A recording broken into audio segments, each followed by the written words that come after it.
بسم اللہ الرحمن الرحیم۔ السلام علیکم۔ سب سے زیادہ پوچھا جانے والا سوال کہ شادی کی رات یعنی سہاگ رات کو کیسے کریں۔ بہت سارے بچے اور بچیاں اس رات کو ڈر کی وجہ سے بہت زیادہ کنفیوز ہوتے ہیں اور پوچھتے ہیں کہ ایک دوسرے کے قریب کیسے آیا جائے۔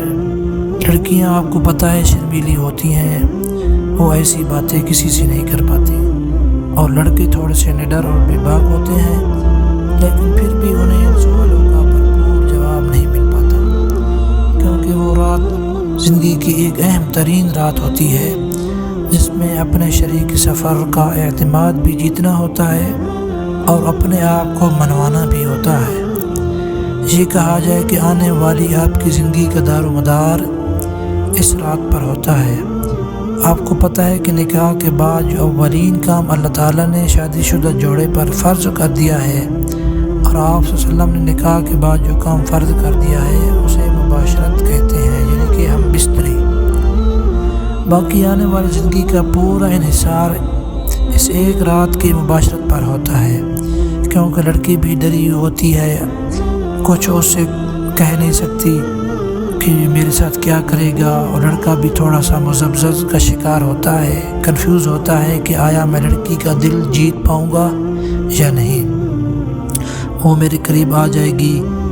تو یہ سب باتیں ہوتی ہیں۔ تو اگر کچھ باتوں کا خیال رکھا جائے تو اس رات کو اہم رات اور محبت بھری رات بنایا جا سکتا ہے، تاکہ ایک دوسرے کے لیے انسیت پیدا ہو۔ شادی شدہ جو شادی کرنے جا رہے ہیں، دلہن کے لیے ضروری ہے کہ اپنی شرمگاہ کے پاس جو بال ہے وہ صاف کر لیں۔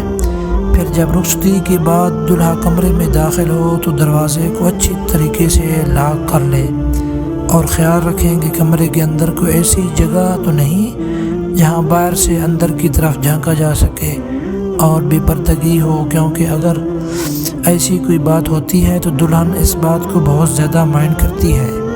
ٹھیک ہے، تو دلہا کے لیے اس بات پر خیال رکھنا ضروری ہے۔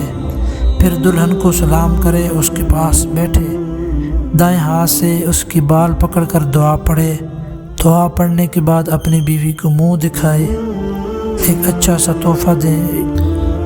یاد رکھیے گا کہ منہ دکھائی کا جو تحفہ ہے اس کے لیے دلہن کے دل میں ایک الگ ہی ارمان ہوتا ہے، تو اس کو ایک اچھا سا تحفہ دیں، اس کی خوب تعریف کریں، اس سے پیار بھری باتیں کریں، اس کی تعلیم کے بارے میں، اس کی ہابی کے بارے میں، اس کے خاندان کے بارے میں باتیں کریں، تاکہ وہ آپ سے اس کا دل لگ جائے۔ پھر آہستہ آہستہ اس سے اس کے قریب مزید قریب آنا شروع ہو جائے۔ ماتھے پہ پیار کریں، عورت کو اپنے ہاتھوں میں لیں، آہستہ آہستہ اس کے جسم کی تمام عضو کو چھوتے جائیں کہ عورت کے جسم میں بھی کچھ سنسی پیدا ہو جائے۔ جب آپ کو لگے کہ اس کے جسم میں بالکل سنسی پیدا ہو گئی ہے تو پھر اپنے آپ کو اس سے بھی لباس کر دیں اور کمرے کی لائٹ بند کر دیں۔ مرد کو چاہیے کہ عورت کی دونوں ٹانگیں جو ہیں اپنے کندھے پر رکھے۔ ٹھیک مباشرت کے لیے ظاہر سی بات ہے، پہلی رات ہے، بالکل تیل یا کوئی جلوہ جو ہے استعمال کریں، تاکہ وہ انٹر کورس میں جو ہے آسانی سے داخل ہونے میں آسانی ہو، اور اپنے عضو پر وہ تیل لگائیں اور آہستہ آہستہ کر کے اپنی بیوی کی شرمگاہ میں داخل کریں۔ ٹھیک ہے، اگر آپ کی بیوی جو کچھ درد محسوس ہو رہا ہے، پین ہو رہا ہے، تو کچھ دیر کے لیے رک جائیں، کیونکہ یہ درد پہلی رات ہے تو درد اس کو محسوس ہونا ہے۔